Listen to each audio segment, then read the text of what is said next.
के हम ये बात कहे के चाहे नेपाल में हमनी के पहले के लोग के था हुई जो हमनी के बाबा चाचा बालो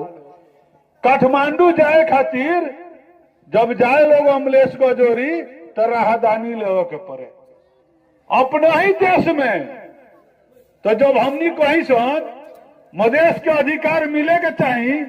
तो लोग कथी कहे मधेशिया लोग पहले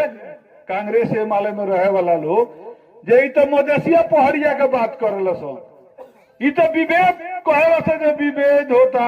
ई मधेशिया पहड़िया के लड़ावे के बात कर सन। हमनी के जब कहीं सन जे जेने बिहार में जाए तो लिखा रहेला बिहार प्रहरी लिखा रहेला कि ना तो ई कौन प्रदेश दलबा से हमनी के जे मधेश प्रदेश प्रहरी के ऊपर ना लिखाला काहे नहीं के लिखाई ई क्या रोकला बा अरुआ छटपटाइल बनी ओकरे के वोट देवे खातिर ई क्या रोकला बा ई काहे मधेश प्रहरी नहीं के बने ई मधेश के बच्चा के पुलिस इंस्पेक्टर बने के कौन रोकला बा कौन के सरकार लखे देश में कांग्रेस माले के सरकार लको और हमरे के बाल बच्चा के नौकरी नहीं के देवे के चाह हमनी के झंडा लेके पूरा जिंदाबाद जिंदाबाद करत रही का फर्क पड़ी। हमनी तो 30 बरस से चिल्लाता नहीं सर जौना बेरा ठाकुर में हम पढ़े गए रही जब 100 गो वैकेंसी निकलल ओमे एगो दूगो मधेशिया के देखनी तो हमरा ऐसा युवा के लागल कि अपना बाल बेटा के अधिकार खातिर हमरा लड़े के पड़ी तो हम सब पढ़ाई लिखाई छोड़ के मधेश के इशू में लड़ गई सन। आज हमनी के लड़ाई के देन है कुछ कुछ मिलल बा और रउआ आज भी ओकरे के हौसला बढ़ावता नहीं। हम पूछे कहते हैं ई प्रदेश में केकर सरकार बा ई प्रदेश में कुछ दिन पहले माले के रहे अभी कांग्रेस के बा केंद्र में वो करिए के बा अधिकार उहे नहीं के दे हमनी लड़ा तानी से ओकरे के ओकरे से वोट देव तानी से लड़ा तानी से ओकरे से वोट देतानी से ओकरे के कहता नहीं जो हमनी के कुछ होते नहीं के। अरे भाई होई कैसे अरे जौना दिन कांग्रेस माले के रहुआ विदेश से बहिष्कार कर दे उ लिया के सब कुछ रहुआ के दे दी। एक आदमी नेपाली कांग्रेस के एगो नेता हमरा से कहल कि मधेश आंदोलन में हमनी के पूछ बढ़ गई रहे मतलब जब मधेश के लोग जब रोड में आ गई अपन अधिकार खातिर तो पहाड़ी नेता मधेशिया नेता के हाइट बढ़ावे लागल समानुपातिक हमरा लागल माले के 4 आदमी के यहाँ परसा जिला से समानुपातिक के में नाव चल गई रहे तो कहे गई रहे उ देखत रहे कि मधेशिया जागरूक हो गई बा अपन अधिकार प्रति जागरूक हो गई बा गुलामी ना करी जौना के देन हो।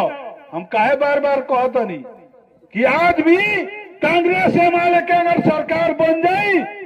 फिर देश में जनजी आंदोलन हुई फिर युवा आंदोलन करी अपन अधिकार खातिर गोली खाई और रउआ लगिन अपन बाल बच्चा के फिर लाश ना ढोनी तो रउआ कहन जे कोनो आके यहाँ भाषण दे के गई रहे ऐसे कि आज के युवा सब गुलामी करे वाला नहीं के 2 दिन में यही ने 70 आदमी ना मर गई कोनो दारू पी के ना गई रहे वो अपन अधिकार खातिर गई रहे और अधिकार फेर ली। हम रउआ आज ये गांव में कह के जाता नहीं कि यदि कांग्रेस माले के सरकार बनल ये देश में अगर विभेद भइल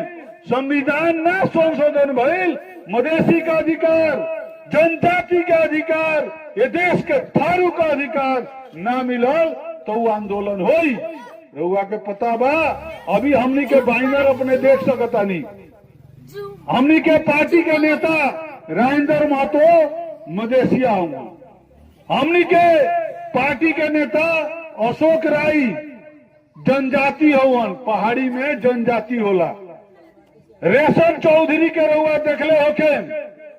रेशम चौधरी के देखले होके जे थारू के नेता बा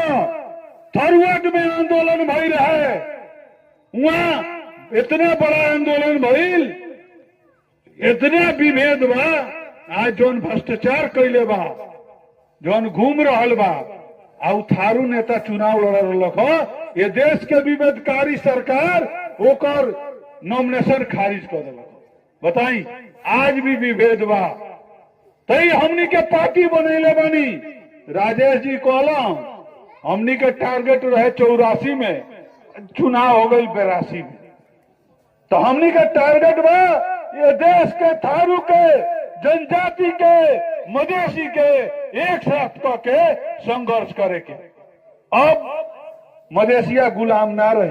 अब गुलामी जोन भइल भइल, अब ई लड़ाई हमनी के लड़ाई के पड़ी। उतना ही कह के रउआ लगी हमनी के कार्यक्रम में आईनी, हमनी के बात सुननी, अपने लाइन के धन्यवाद दें। और आवे वाला चुनाव में हमनी के पार्टी के नेता मनोज जी के प्रत्यक्ष जोन वोट होला वो हमनी के मनोज जी के दी, वैसे ही हमनी के समानुपातिक वोट, पार्टी के वोट, मधेसी के इज्जत समान के वोट रउआ ई जोन जात छाप बा ओकरा में मोहर लगा के हमनी के वोट दी। ये कह के आज के कार्यक्रम को हमनी के समाप्त करते हैं। धन्यवाद। जय मधेश।